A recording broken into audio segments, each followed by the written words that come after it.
मोहतरम नाजरीन गिरामी, आप देख सकेंगे कि इमरान रियाज खान साहब कौन कौन से इंकशाफ दिखाते हैं और सुनाते हैं। यह हक़ैक़ पर मबनी है। समाअत फरमाओ। यानी इस लेवल से आगे तो मामला नहीं जाना चाहिए था। जिन सबूतों की बुनियाद के ऊपर सजाएं इदारों को मिलनी चाहिए थी कि ये क्या सबूत और गवाह आप लेकर आए हैं, ऐसे भोंडे मुकदमात आपने बनाए हैं जिन पे जुर्माने हुकूमत को होने चाहिए थे, उनके ऊपर मासूमों को उठाकर जेलों में डाला जा रहा है। ये एक एक लम्हे की सजा का हिसाब देना पड़ेगा। ये जो लोग आज खुदा बने हुए हैं या फिरौन बने हुए हैं ना, जो उठा के इंसानों को कत्ल कर देते हैं, जेलों में डाल देते हैं, जबरी तौर पे लापता कर देते हैं, इन तमाम लोगों को आखिरत भूल गई है। इन्हें इस बात का आइडिया है कि एक एक आदमी के साथ होने वाले एक एक जबर का इन्हें हिसाब देना पड़ेगा। जब इनके हाथ भी बोलेंगे, पांव भी बोलेंगी और जबानें भी इनके खिलाफ गवाही देंगी, तो फिर ये क्या करेंगे रब के हुजूर।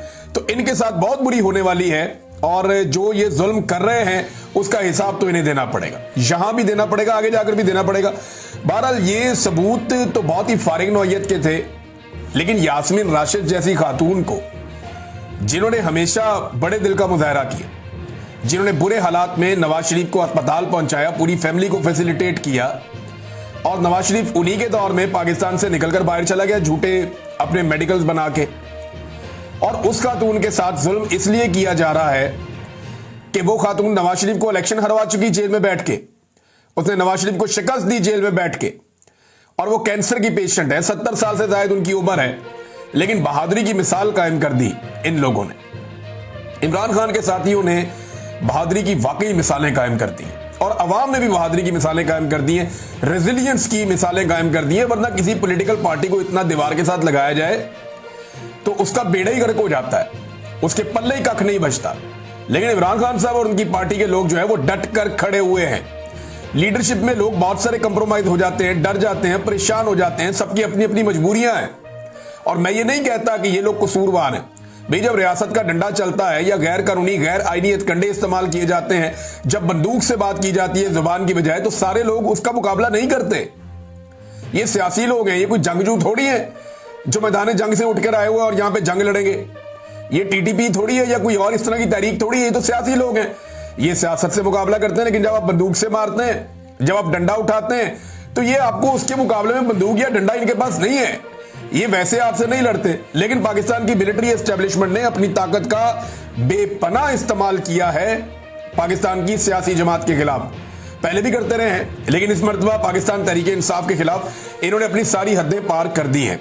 नाजरीन, ये अंसार अब्बासी साहब का एक ट्वीट वायरल हो गया। मैं ये ट्वीट आपको पढ़ के सुनाता हूं। ये ट्वीट इनका कुछ अरसा पहले का। अंसार अब्बासी साहब क्या फरमा रहे थे इस फैसले से पहले, ये मैं किसी वजह से आपको पढ़ के सुना रहा हूं। वो ये कहते थे इतलात हैं। इतलात कहां से आती है? मिलिट्री एस्टेब्लिशमेंट देती। इतलात है कि फौज और पुलिस के पास, यानी दोनों के पास, फौज के पास भी पुलिस के पास भी, इमरान खान के खिलाफ 9 मई के हमलों के मास्टरमाइंड होने के हवाले से सबूत मौजूद हैं। 9 मई के हवाले से फौजी अदालतों में 103 मुल्जिमान के खिलाफ मुकदमात तकरीबन मुकम्मल हो चुके हैं। इनमें 90% पर जराइम साबित हो चुके हैं। जैसे ही सुप्रीम कोर्ट इजाजत देगी, फौजी अदालतों के फैसले जारी कर दिए जाएंगे। फैसलों के बाद मुबैना मास्टरमाइंड के गिर्द घेरा तंग किया जाएगा। कोशिश है कि इन वाकयात में शामिल अफराद को निशाने इबरत बनाया जाए। अंसार अब्बासी, फौज और पुलिस के पास सबूत है, अंसार अब्बासी साहब ने दावा किया था। एक्चुअली ये उनका नहीं है, मिलिट्री एस्टेब्लिशमेंट का दावा है। फौज अपने लोगों के जरिए से, या जिन लोगों को वो सहाफी समझते हैं या जिनको वो समझते हैं वो उनके करीब हैं, उनके जरिए से वो ये खबरें दे रही है और उन्हें बता रही है कि ये खबर दे दो, हमारे पास ये भी है, ये भी है, ये भी है, लेकिन वो चीजें कभी दिखाई नहीं। इतलात हैं कि इनके पास मास्टरमाइंड होने के सबूत मौजूद है इमरान खान के। और अदालत में सबूत क्या दिए कि वो पुलिस वाला बिल्ली का बच्चा बन गया। अदालत में सबूत क्या दिए कि एक पुलिस वाला मेज के नीचे छुप गया, एक सोफे के नीचे छुप गया। आप अंदाजा करें कि इन भोंडे सबूतों के ऊपर, और इनकी बात कर रही थी मिलिट्री एस्टेब्लिशमेंट के, उनके पास सबूत हैं।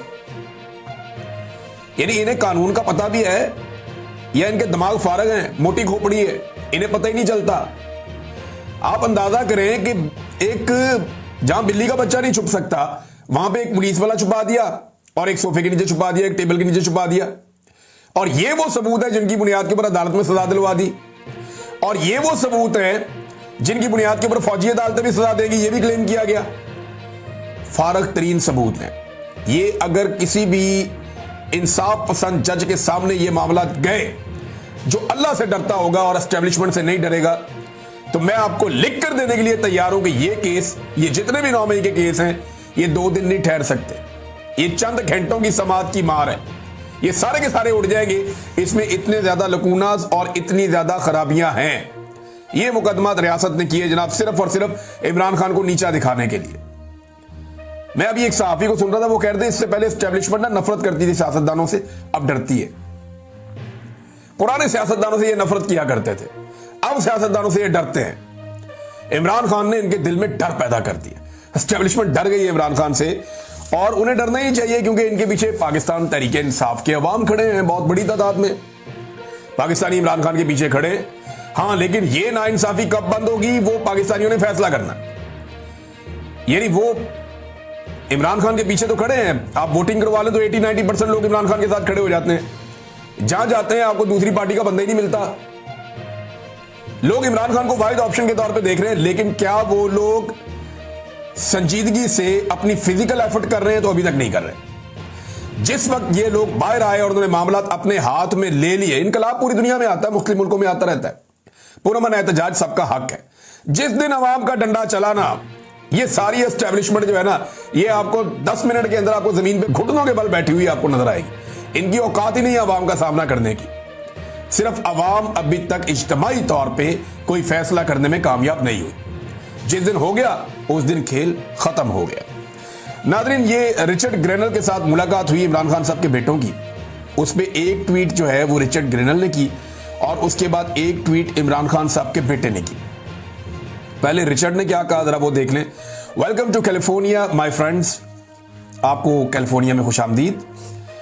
आई love hanging out with you today, आपके साथ आज मुझे अच्छा लगा मिलके।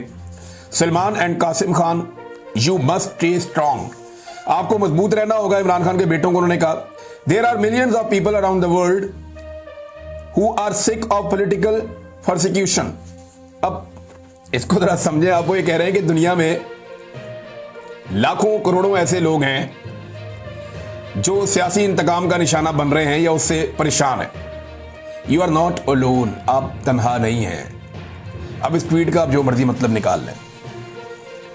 देखिए, डोनाल्ड ट्रंप ने फील्ड मार्शल से मुलाकात के बाद पाकिस्तान के हवाले से कुछ अलग फैसले किए हैं। उन्हें मादनियात मिल जाएंगी, इसराइल को तस्लीम करने वाला मामला है अब्राहम अकॉर्ड वाला, और वो आपके वुज़रा आजकल बहुत छलांगे मार रहे हैं कि जनाब ये हमें कर गुजरना चाहिए।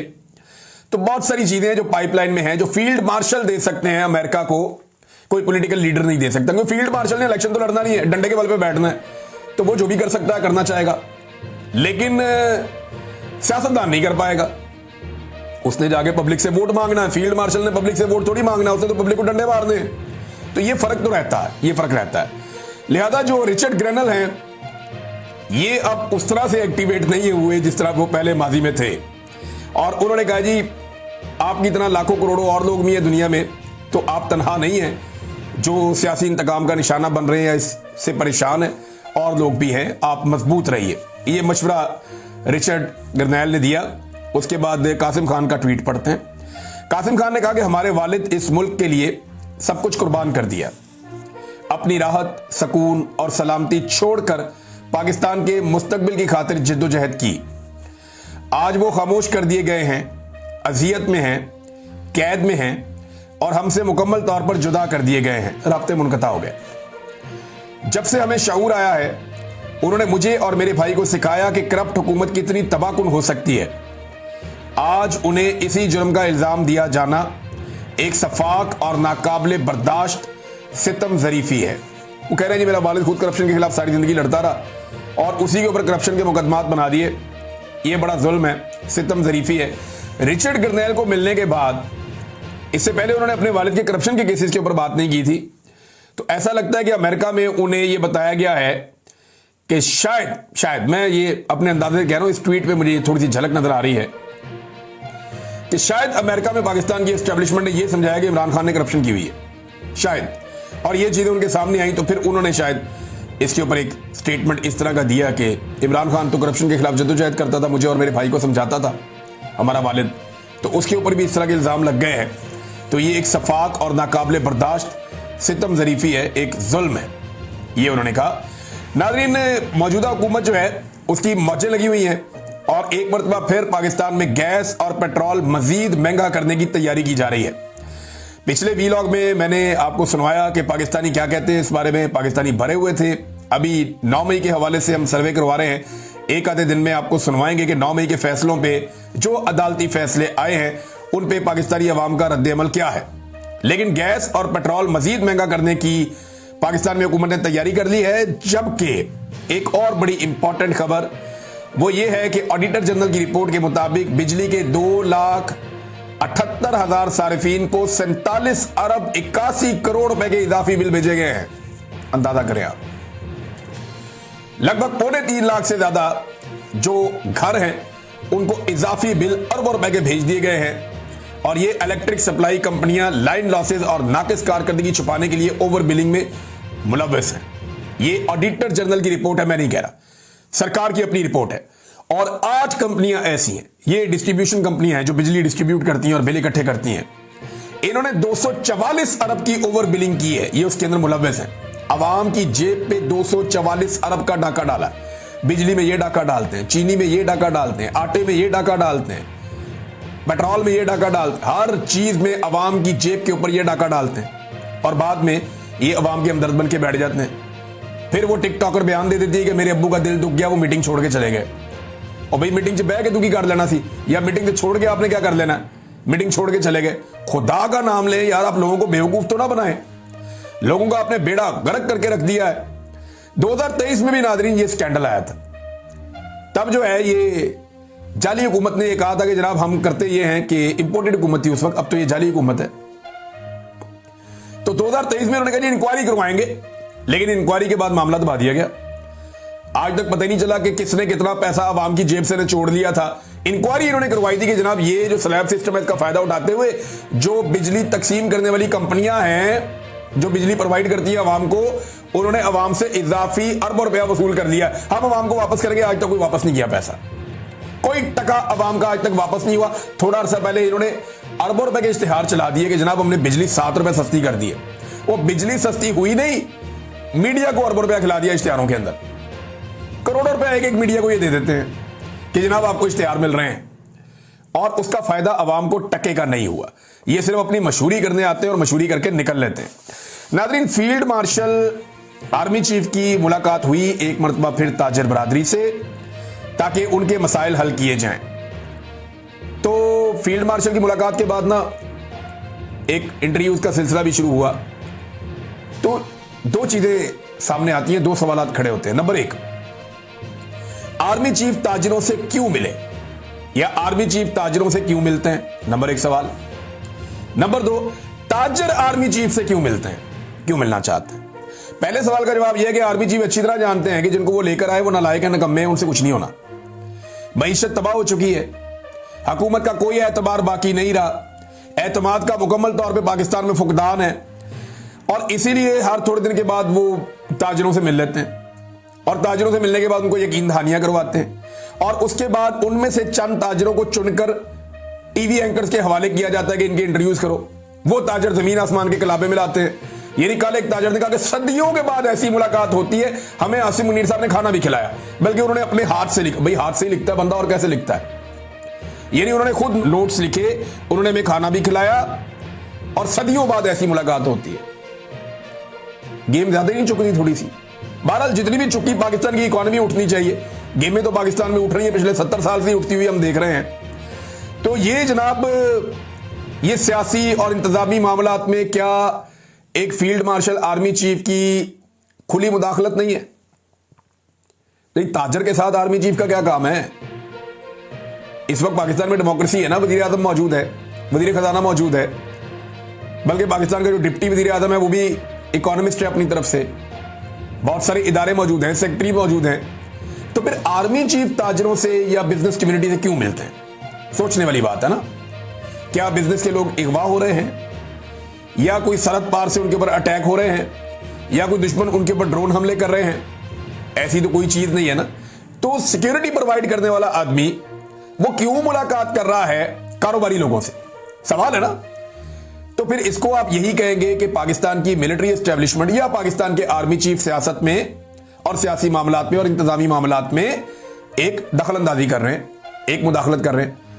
अब अगर आप दूसरी तरफ जाएं और सवाल का जो दूसरा पहलू था उसको देखें कि ताजिर आर्मी चीफ से मिलने क्यों गए, लेकिन ताजिरों को भी यह बात अच्छी तरह पता है और वो भी जानते हैं कि ये हुकूमत जाली है और इसके हाथ में कुछ नहीं है। ताकत इनको जबरदस्ती इक्तदार में लाने वाले फील्ड मार्शल के पास है, इख्तियारात भी उनके पास है, ताकत भी उनके पास है। अगर कुछ अच्छा कर सकते हैं, बुरा कर सकते हैं, वही कर सकते हैं। लिहाजा उन्हीं के पास जाकर मुलाकात करो और उन्हीं को जाकर अपनी बात बताओ। लेकिन डोनाल्ड ट्रंप को भी यह बात समझ आ गई थी कि शहबाज शरीफ क्या बेचता है, बुला के फील्ड मार्शल से मिलो। यह बात ताजिरों को भी समझ आ गई, मौलवियों को भी समझ आ गई। पाकिस्तान का जो भी काबिल जिक्र आदमी हो गया, आर्मी चीफ से मेरी मुलाकात कराओ, मैं शहबाज शरीफ को नहीं जानता, वो किसी उसके पल्ले ही कख नहीं है। जिसके मामलात भी होने हैं वो आर्मी चीफ के साथ होने हैं। वजह यह है कि मुल्क का कंट्रोल आर्मी चीफ के पास है, वज़ीर आज़म के पास तो है नहीं। तो इमरान खान जब यह कहता है कि मैंने एस्टेब्लिशमेंट से बात करनी है, तो वो क्या गलत कहता है? भाई यही राना सनाउल्लाह ना, यही ख्वाजा आसिफ वगैरह इन्होंने हाथ खड़े कर दिए थे जब मुज़ाकरात हो रहे थे कि हमारे हाथ में कुछ नहीं है। इन्होंने तो ये रिक्वेस्ट की थी पाकिस्तान तरीके इंसाफ से कि हमसे वो मुतालबा करें जो हम पूरा कर सकते हो। तो उन्होंने कहा जी इमरान खान से मुलाकात करवा दें जेल में। ये वाला मुतालबा भी पूरी हुकूमत मिलकर पूरा नहीं कर सकी और जेल में बैठा हुआ इमरान खान के बकौल एक कर्नल, वो पूरी की पूरी पार्लियामेंट पे भारी पड़ गया, मुलाकात ही नहीं करवाई इसने। अंदाजा करें आप। तो भाई इमरान खान उसी से बात करेगा ना जिसके बाद इख्तियार है, जिसने मुदाखलत की हुई है कि भाई आप पीछे हट जाएं। जो आगे बढ़ा हुआ है उसी को पीछे हटाएंगे ना, या तीसरे घर में जाके उनसे बात करेंगे। तो अगर मिलिट्री एस्टेब्लिशमेंट को सियासत से बाहर निकालना है या उन्हें पीछे हटाना है तो फिर मिलिट्री एस्टेब्लिशमेंट से ही बात करनी पड़ेगी। इन सियासतदानों से बात करके भी ये हो सकता था अगर ये सारे इकट्ठे होके मिलिट्री एस्टेब्लिशमेंट को दीवार के साथ लगा के उन्हें कि सियासत में मुदाखलत बंद करें। लेकिन ये जो सारी सियासी जमातें इस वक्त हुकूमत में हैं, इनसे बात करने का फायदा इसलिए नहीं है कि ये तो खुद अपने मुंह से कहते हैं कि हाइब्रिड निजाम हमें बहुत पसंद है, ये बड़ा कामयाबी के साथ चल रहा है, यही दोगला निजाम चलना चाहिए, हम फौजी मुदाखलत से बहुत ज्यादा खुश हैं और ना सिर्फ इस निजाम की वो तारीफ करते हैं, इसको तस्लीम करते हैं, बल्कि इसे अपनी बका का जरिया भी समझते हैं। तो आप उनसे कैसे बात करेंगे? उनसे बात करने का तो फायदा ही कोई नहीं है।